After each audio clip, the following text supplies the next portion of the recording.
Okay, great. So I think we're going to go ahead and get started. And so for this presentation this afternoon, we have about 30 minutes to go through quite a lot of material. There's also a handout in your packets. It's numbered number 9. And we're going to do a quick little scavenger hunt towards the end of the presentation. So you'll need that when we get to that. So if you want to try to locate that, that would be great.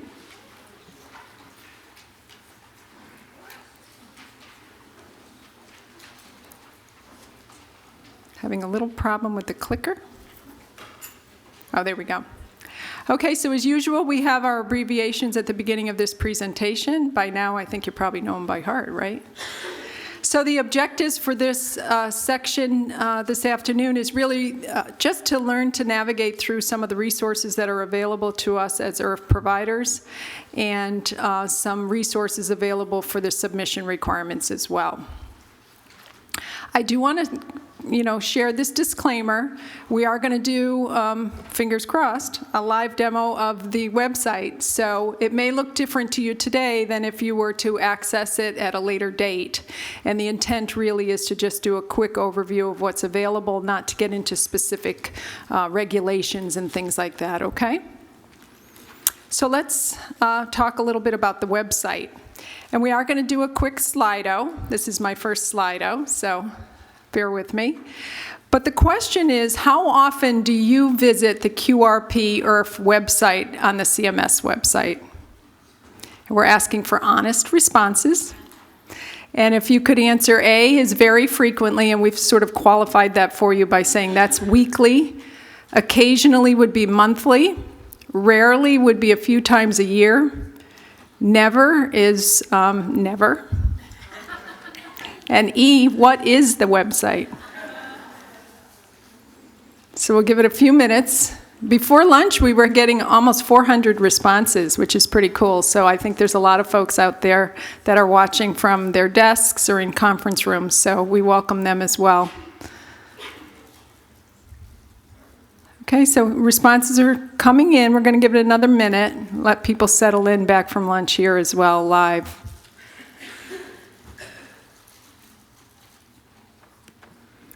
Okay, I think at this point we'll see what the responses are. And of course, there is no right or wrong answer, but it did look like most often people were saying that they occasionally go. So I'm hoping by the end of the 20, 30 minutes we have together, I can convince you to maybe visit it a little more often. So the quality reporting website, it has a main website and then pages there that you can access. And we're going to go through a couple of them, and they're listed here. We're going to focus on the spotlight section, the measures information, the manual, some of the technical information, training, public reporting. I'll show you where the frequently asked questions section is, and then we'll talk quickly about data submission deadlines. Okay, so with fingers crossed, we're going to go to my laptop. It's either going to be the website or the JCrew site. That's what my husband said, because this is my home laptop, and that's where it tends to go naturally. So, okay, but we did get to the website. So you can see, I don't know if this looks familiar to some people, but this is the home page of the website, and it does give you a quick overview of what the quality reporting program is. And if you scroll down, all the pages are really set up the same, where the most recent information is up at the top, and as you scroll down, older information is there. So this just tells you a little bit about the quality reporting program. If you go off to the left, you'll see that there's a number of pages there, and we're going to highlight the spotlight and announcement page.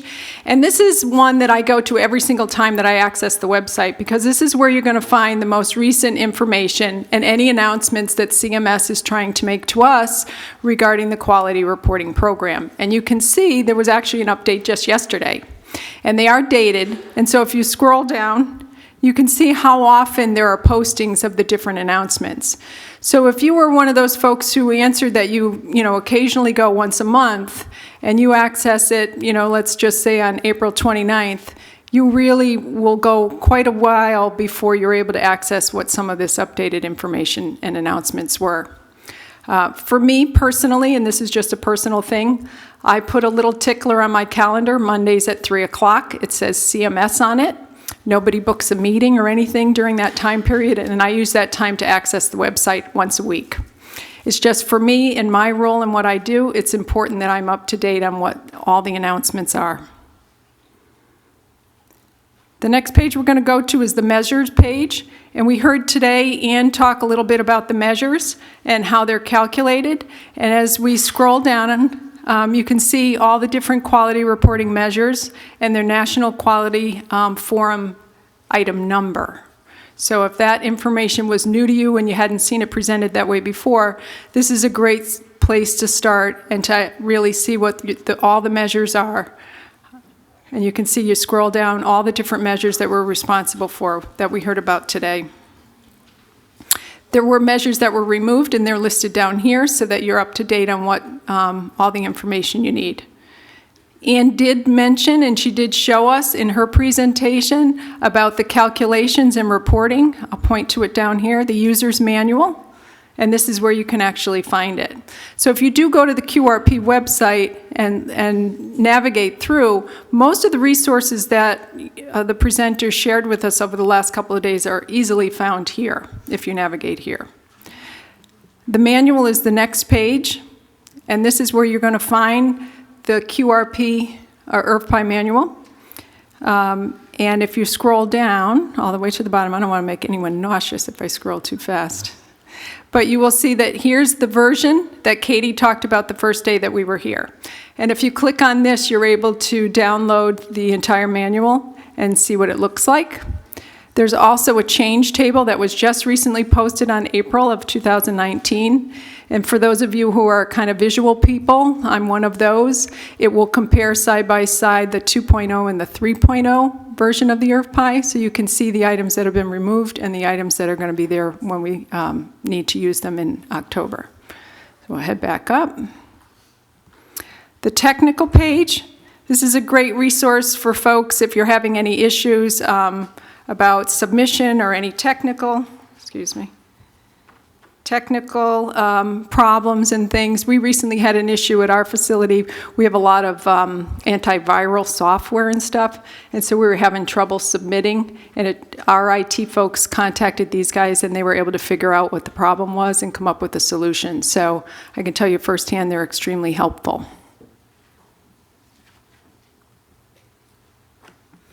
Now, if we go to the training page, I don't know, many of you probably have gone to the training page. That's where you downloaded all the materials from today's presentation. This is a great resource for you, not only for today's training, but also for previous trainings.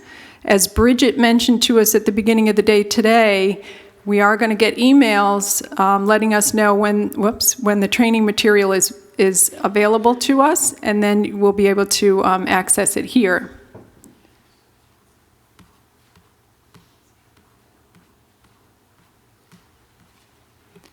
So you can see there's a lot of training material here on the downloads that you can take back to your facility and utilize for training purposes, not only today's, but from previous trainings.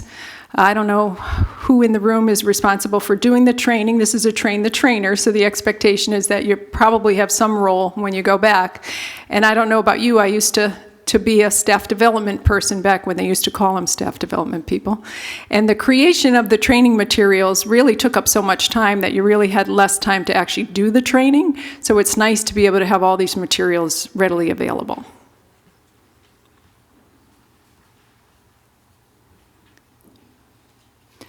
Okay, for public reporting. Here's the information that we heard from Deb Whalen, a little bit more about the IRF Compare. She shared a lot of that information with us yesterday, and this is another easy access place if you have questions and you want to look up some stuff once you get back to the office. The next one is frequently asked questions. You can see the tab right here. I'm not going to open that up, but that's a great resource. Again, you can make training materials out of that, or if you have some questions, sometimes it's nice to just go and see what's already been answered, or sometimes a question there will prompt another question of your own. And then data submission deadlines. Here again, we have information about how to submit our information if you have any questions. And also the APU compliant list is here as well. Data collection and submission deadlines for fiscal year 2020 are already posted. So that's just a quick overview. I suggest if it's not something that you access, maybe you want to consider. If you are the only person who is accessing it, it's a good idea for you to bring back this as part of Train the Trainer as well. Maybe bring a group of people together, make sure all your stakeholders understand what their expectations are and where they can find the information. So maybe someone from infection control, your IT people, your director of operations, maybe your professional development, clinical trainers, anybody like that, they may want to have access to this. It's always important, I think. Healthcare is now a team sport, right? No one person is responsible for making sure that the team scores. It really requires the efforts of everybody. Okay, so we're going to come out of the website. We're going to get back to the PowerPoint.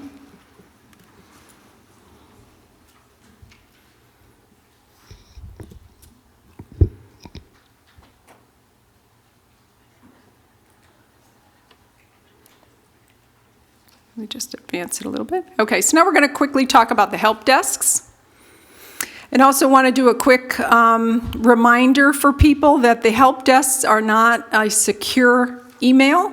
So if you are submitting your questions to the help desk, you don't want to put in any personal HIPAA protected information. If you're not sure what is HIPAA protected and what isn't, you're going to want to make sure that you check with your privacy officer. If I come to your IRF, I don't want my age, I don't want my weight, or my hair color. That is HIPAA protected information. This is a great slide for you to take back. I actually have printed this off and posted it next to my desk. This is just sort of an overview of all the different help desks, and because they're side by side, when I have a question, it's just a quick, easy access way for me to decide which help desk I want to access. We also have a help desk for our vendors, our partners, and that is specific for them. So let's quickly go through some of the help desks. Again, most of these were mentioned in the presentations earlier in the last couple of days, but just going to quickly highlight them. The IRF QRP help desk is here. They answer questions for us related to submission timelines, the quality indicator items, and the other issues listed here. If you're not sure where to go, which help desk, they suggest you start with this one, and they will help us triage. The CDC and NHSN help desk, this helps our infection control partners if they have any questions about COWDI, C. diff, or flu vaccine. Data submission and data validation help desk. This is the gentleman that we used when we were having an issue and contacted him by phone, and they were really helpful.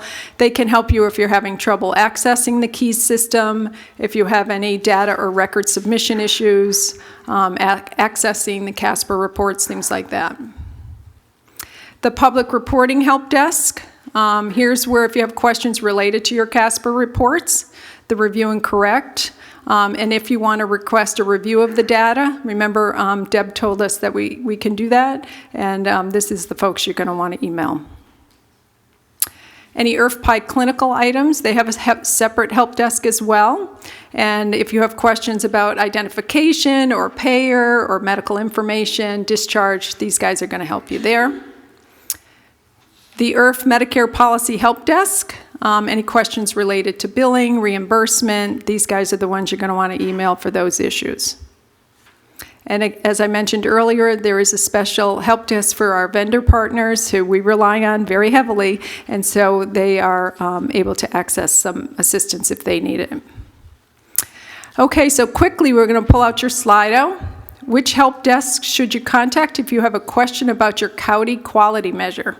Is it going to be A, the IRF-PI clinical items, B, the IRF QRP, C, data submission and data validation, or the CDC and NHSN?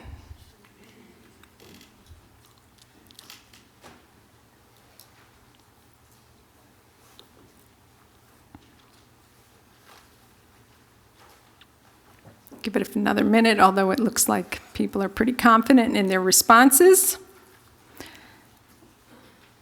Okay, we can go to the correct answer. and that is letter D, and that is the CDC NHSN website. Perfect. If you are unaware which help desk to contact, email your question to the IRF QRP help desk for triage. Is that true or is that false?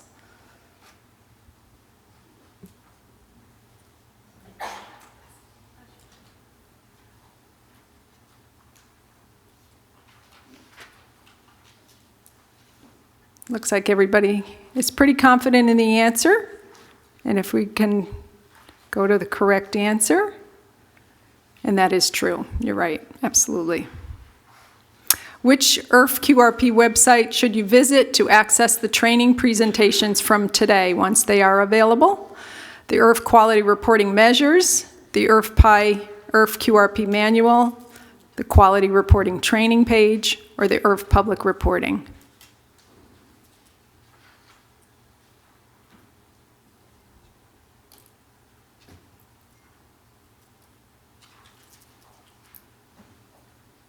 Okay, it looks like we have a pretty strong feeling on where that might be, and the correct answer would be the training site, the IRF Quality Reporting Training site, or letter C. Correct, very good.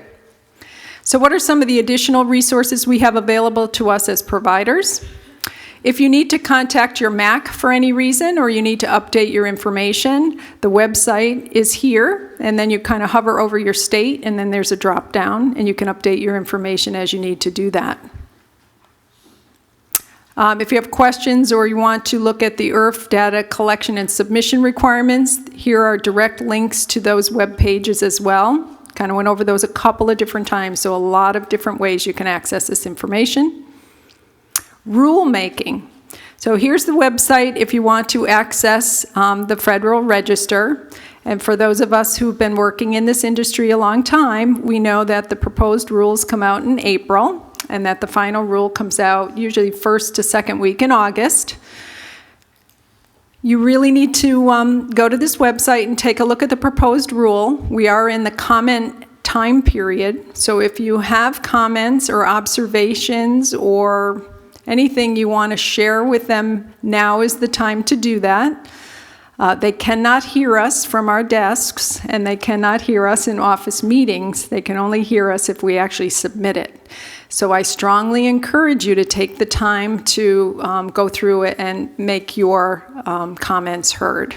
We have until, I think, I saw the date the other day, I think it was June 17th, but time is moving. You should stay connected. Here's an opportunity to sign up for a listserv. The listservs are a great way to hear about all the different things that are coming up.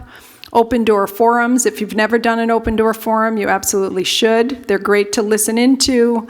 Sometimes fellow providers like ourselves call in and answer, and I'm always impressed with some of the issues that they think of that I hadn't thought of. So it's nice to be able to hear from each other as well. So the submission requirements. We are required to submit quality, measure, and standardized patient assessment data to CMS. Failure to do so, we've heard, can result in a 2% point reduction in the IRF's annual increase factor. We've heard that from a number of speakers over the last day and a half. In order to be complete, we must submit 95% threshold for our quality data. That goes through our IRF. PI is submission through the keys, and 100% of our infection control. So just to kind of do the math for you, we need to make sure that at least 95 of our, say you had 100 patients come through your IRF, 95 of them must have IRF complete quality measures in order for it to be a 95 and 100% for the infection control. What is the threshold completion for the quality measures? Submitting to the CDC for the infection control measure. Is it A, 75%, B, 80%, C, 90%, or 100%?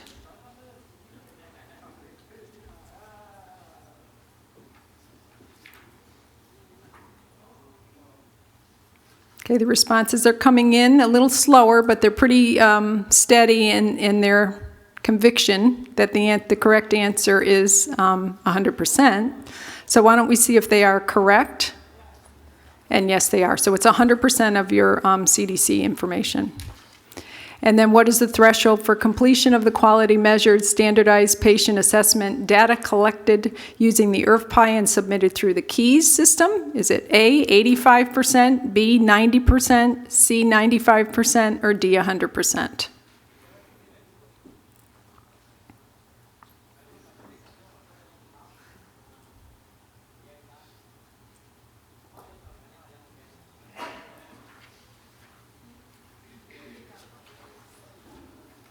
Okay, let's see what the correct answer is. You guys looking pretty strong. C, 95%.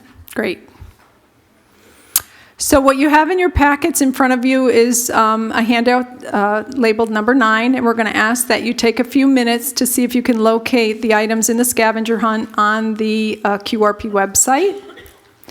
We'll come back in just about 5 minutes. There's not a ton of time to do this, but it did appear as though a number of people in the room have used the website before. If you haven't brought a laptop, then share with somebody at your table who probably has.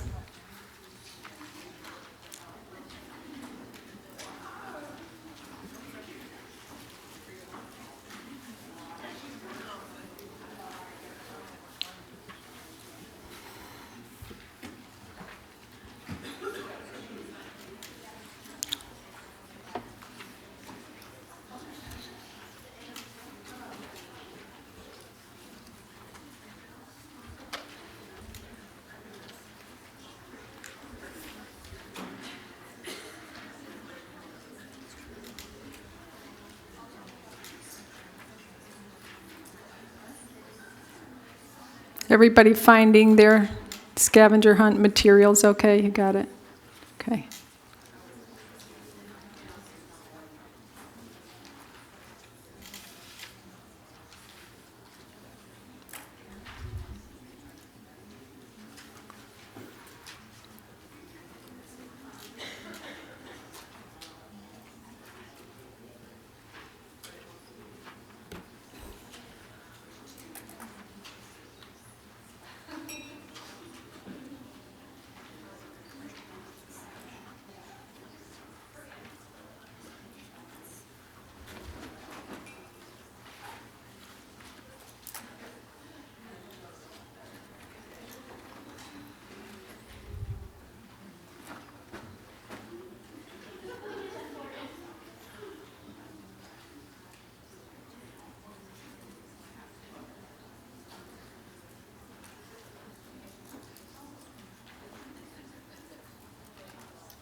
How's everybody doing? Kind of winding down?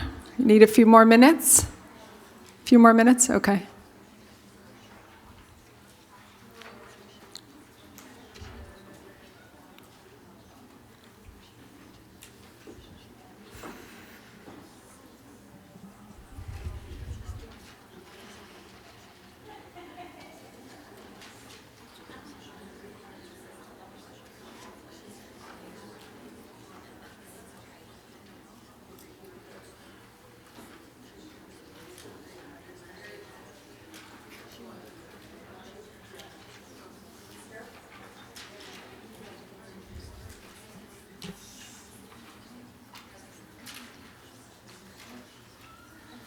Okay, I think we'll come back, and if you haven't finished, then we'll give you the answers anyways at the end, so you have it.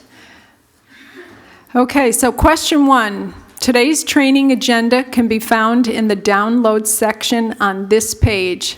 And you guys can just shout it out to me. How's that?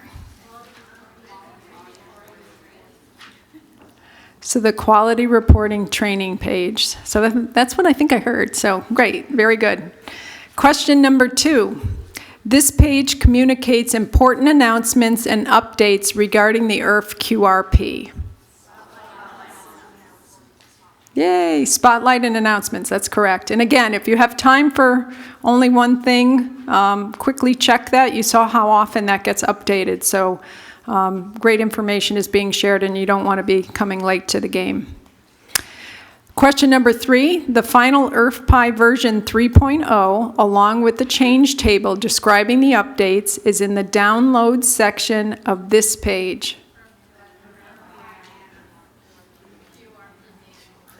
Correct. I almost feel like it should be Jeopardy. What is IRF and IRF Quality Manual? Very good. Question number 4. This page provides a list of the current IRF QRP measures, including descriptions of each of the measures and links to the measure specifications. The IRF quality reporting measures information. Perfect. Very good. Number 5, the registration announcement for today's training was posted on the following 2 pages. This is a 2-part question. Got to go louder for me. Spotlight and training. Spotlight and training. Very good. Excellent. Number 6, this page describes the procedures for requesting CMS review of IRF's data in the provider preview reports. I heard public reporting. Very good. The IRF public reporting. And I think this is the last one. A table providing the data collection timeframes and final submission deadlines for fiscal year 2020 and 2021, IRF QRP, is available in the download section on this page. IRF quality reporting data submission deadlines. Great. Very good. So in summary, we just wanted to make sure that you know that the website is there. It is a primary source of information for you to gather regarding the IRF quality reporting program, the number of different help desks that are available to you. And I really felt today, I don't know about you guys, but as a provider, I felt like by submitting questions and providing comments to the help desk that CMS is actually reading and listening to those. They have made some changes based on some of what we've submitted, so I'm going to continue to submit more, and I encourage you to do the same. If IRF should contact their MAC provider to correct or update any facility information, if you need to do that, and be familiar with the QRP submission requirements, and I think this room is pretty good with that.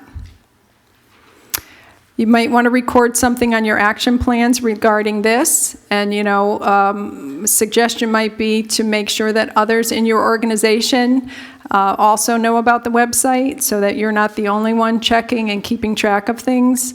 There are a lot of other people in your organization that play roles in making sure that this information is communicated. So maybe invite them to a staff meeting or do a demo at your next infection control or something like that. And I don't know about you guys, but I really like the idea of the action plans as a manager of a department, when an employee comes to me and asks me if they can go to a conference or something, and then they come back with real actionable items, that's the one I'm going to approve next time too.